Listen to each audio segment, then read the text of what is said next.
ஆப்பிளா? நான் என்ன எடுத்து வந்திருக்கேன் தெரியுமா? ரொம்ப காசு எடுத்து வந்தேன். ஆமா மோதிரம் கூட எடுத்து வந்திருக்கேன். ஓஹோ மோதிரம் கூட எவ்வளவு காசு வைக்கும்போது ரொம்ப காசு என்ன எவ்வளோ தெரியல, அம்மா தான் தெரியும். நீ என்னடா ரொம்ப பெரிய சொல்லிக்கிற? என் கையில காசு ஒன்றும் இல்லடா, வீட்டுல செஞ்ச இட்லி மட்டும் தான் நான் எடுத்துட்டு வருவேன். டேய், இட்லி எல்லாம் கடையில் சாப்பிடுற என்னடா நீ? அவர் வந்து இறங்கி தட்டில் போட்டு சாப்பிட போறாரு. ஏன்டா நீ இப்படி பண்ற? இருக்கிற நான் கடவுளுக்கு கொடுக்கணும், நான் எடுத்துட்டு வந்தேன்டா. என்னமோ பண்ற. நீ என்ன எடுத்து வந்த? நான் தான் ஆப்பிள் எடுத்து வந்தேன். 2 எடுத்து வந்தேன். வர வழியே பறிச்சுட்டு வந்து சாப்பிட்டேன். சாப்பிடலாம். சரி வா போவோம். கண்ணெல்லாம் இருட்டிட்டு ரொம்ப பெரிய இருக்கு. ஐயா பாத்து இங்க உட்காருங்க ஐயா. பார்த்து வீடு போய் வழி விட்டே போல. கண்ணெல்லாம் இருட்டிடுச்சுப்பா, மயக்கம் வந்துச்சுப்பா. என்ன உங்களுக்கு சொல்லுங்க? காலையில சாப்பிடலப்பா நானு. ஹால் பக்கத்துக்கு பெருச்சா இருக்கீங்க, சாப்பிடலன்னு சொல்றீங்க காலையில. இப்போ ஆஃபீஸ்க்கு டைம் ஆயிடுச்சு, அவசர அவசரமா கிளம்பி வந்துட்டேன். வழியில சாப்பிடலான்னு தான் வந்தேன், ஆனா கடையே எதுவுமே இல்லை. ஆமா, இன்னைக்கு சண்டே வச்சு எப்படி கடை இருக்கும்? ஆமா, டைமும் வேற இல்ல, கடையும் இல்ல. சரி எப்படியாவது ஆபீஸ் போய் சேர்ந்துடலான்னு அவசர அவசரமா வந்தேன். தலை சுத்திடுச்சுப்பா, ரொம்ப பசி தாங்க முடியல. பசிக்குதா? ஒரு பிஸ்கெட் கூட இல்லப்பா, ஒரு சாக்லேட் கூட இல்ல, ஒரு பிஸ்கெட் கூட இல்லப்பா, எதுவுமே இல்லப்பா. டேய் ரொம்ப ஜாஸ்தியா போமோகிரானேட் கூட டேய், அதெல்லாம் குடிச்சு சாப்பிடுறது. நீ தான் ஆப்பிள் சிக்கல சட்டில் சாப்பிடலாம்.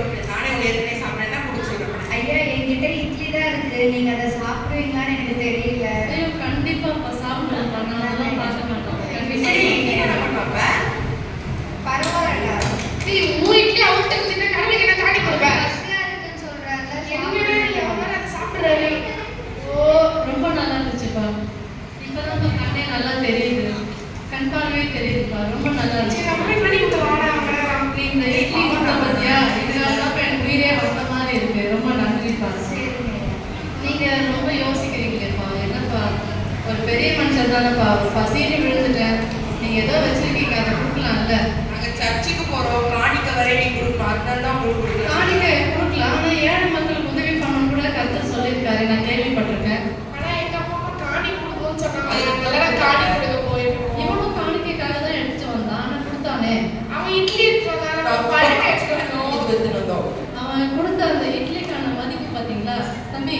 காணிக்கையில வருத்தப்பட்டல, என்கிட்ட 1000 ரூபாய் இல்ல, நீ கொடுத்த இந்த 2 இட்லி தான் என் உயிரே பிடிக்க வச்சிருக்கு. நீ இதை காணிக்கையா போட்டுட்டு இது ஒரு ஆப்பிள் தானே.